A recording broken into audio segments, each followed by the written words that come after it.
in operation here. Okay. Well, what's the name of your company again? It's 2jollyrogers.com is the website. The name of the company is 2jollyrogers LLC. That's 2 as in the number 2, not TWO. All righty. We make camp stoves, cook sets, and accessories. So we have a wood-burning camp stove. This right here is our Rook stove.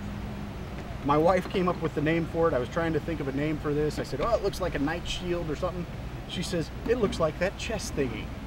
I said, okay, we'll name it the Rook stove. So that's what that became. Okay, let's blow up, burn something. All right, we're gonna set some stuff on fire. That's what everybody's waiting for. So let's finish packing this in. It actually lights a lot easier when it's full of fuel. All right, so I'm just doing a vertical stack here. We're not doing any kind of TP. None of this wood is treated.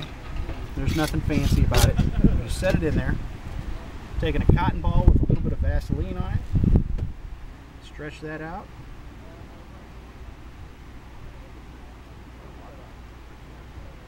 I'm just gonna stick it right on top. On top, huh? Well, you don't put it in the bottom. I would figure you put it on the bottom. And everybody thinks, I think, you know, you put it on the bottom, how the heck do you light that thing? Well, that would be a good question to ask.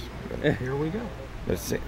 I guess this way it would burn longer too, from at the top down. Exactly. And that's one of the unique things about this. To get less smoke, maybe. There it is. Oh yeah, the flint. That's all it takes. Light's really easy. Now that wood's going to start up. If it's a little windy and it's not taken, you can take a couple of little twigs and you can put them on there and just make sure it's going to keep going. Yeah. But that's really all it's to it. Now the neat thing is, initially when you light it, it starts creating a draw. It actually pulls it into the fuel pretty nicely. When you pack it, it actually lights better the tighter it's packed. You can do a more traditional fire, a TP type fire, if you got a little bit wetter wood or something. That's understandable. If you got decent dry wood, this will go ahead and light up and it'll start burning. Eventually the stove heats up and it's going to reverse. So now all the hot air is going to start rising out and it's going to pull everything in. The neat thing about it is, as the gases are released from the wood, you know, this is that wood gas principle everybody claims seems to work. This one actually does. Instead of having little holes that it shoots out of, if you ever spray something out of a spray gun, it's got a little bitty hole, it sprays away from that hole. So instead of that, these gases aren't under high pressure or anything.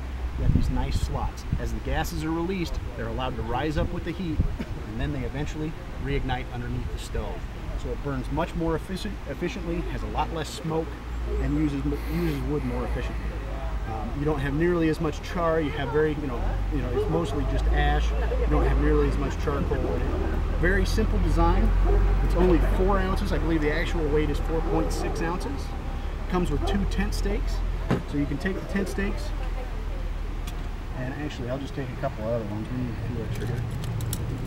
If you have a smaller cook pot, such as a Snow Peak 600 or something of that nature, you can just go ahead and put these right on top here. Oh, that's nice. So those are elevated a little higher, and you just put your pot right on top. And that's where you start cooking everything. Well, we're about running out. And I guess you have the option to put a windscreen if you want to around it. Around this? Mm-hmm. You wouldn't want to. Once this gets going. But once this is set up here, you could set the windscreen and these pins would hold it and set your pot. You don't even need it. You don't need a windscreen at all. No, you don't. You actually, it burns better as it draws through there. Let's go ahead and get that going. Well, I appreciate that. Not a problem. So as it heats up, it actually draws really well. Lay that up there and we'll use that.